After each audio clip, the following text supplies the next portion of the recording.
بذكر شهر جبینی در خروش است ولیدانت دری معنا کے گوشاد نہ بلبل بر گلس تسبیح کھانے کے ہر خارے আলহামদুলিল্লাহ মাদ্রাসাতুল কোরআন আল ইব্রাহিমিয়া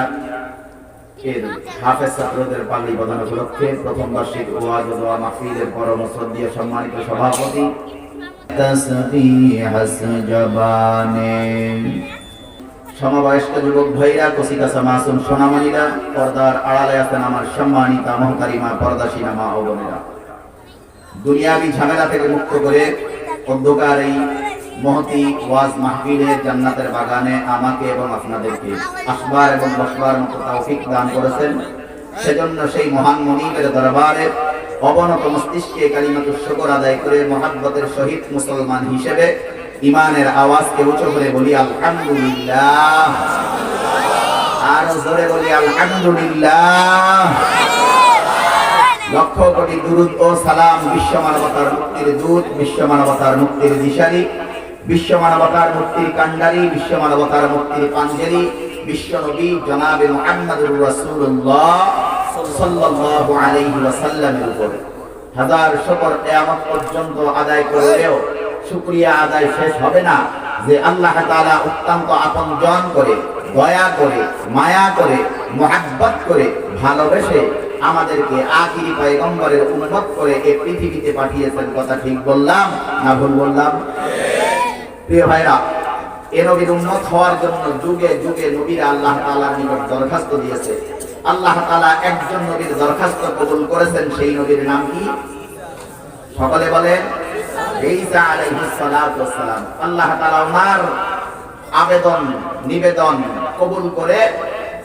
সরাসরি চতুর্থ আকাশে উঠিয়ে নিয়েছেন এখনো চতুর্থ আকাশে আছেন কিয়ামতের পূর্ব সময়ে প্রয়োজন অনুসারে সময় মতো আল্লাহ তাআলা আমাকে আবার এই দুনিয়াতে পাঠিয়ে দিবেন তবে নবী হিসেবে নয় আমাদের মতো বিশ্ব নবীর উম্মত হিসেবে পৃথিবীতে পাঠাবেন আরো জোরে বলি সুবহানাল্লাহ এই মতে হার চিজরা দানে কে চিজ কি মতে হার চিজরা দানে কে চিজ कीमते कुतुरान दानी अहमकिस्त कीमते कुतुरान दानी अहमकिस्त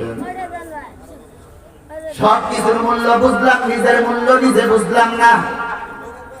সব কিছুকে মূল্যায়ন করতে জানলাম নিজেকে নিজে মূল্যায়ন করতে জানি না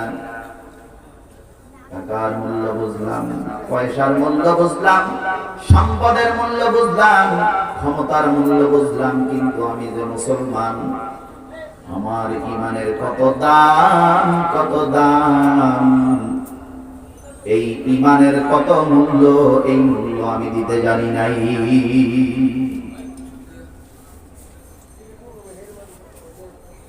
একজন মুসলমানের ঈমানের কত দাম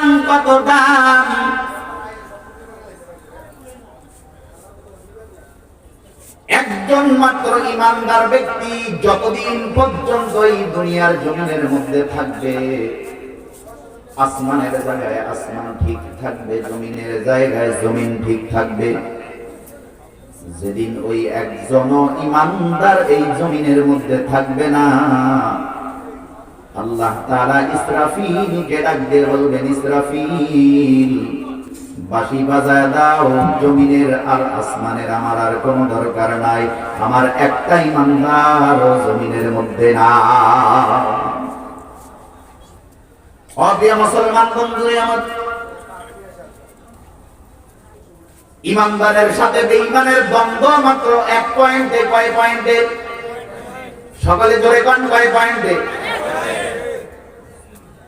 ঈমানদার ব্যক্তি আজিজুল হাকিম পরাক্রমশীল প্রতাপশালী আল্লাহ তাআলাকে আল্লাহ বলে মানে বেঈমানে মানে না দ্বন্দ্ব কয় পয়েন্টে আরো জোরে শীতে ধরছে নাকি সবাই হ্যাঁ শরীর গরম করেন না শীতকে শীত বলা যাবে না, গরমকে গরম বলা যাবে না। আস্তে আস্তে আস্তে আস্তে মুসলমানের দিন সামনে এমন আসতেছে, বাংলার মুসলমান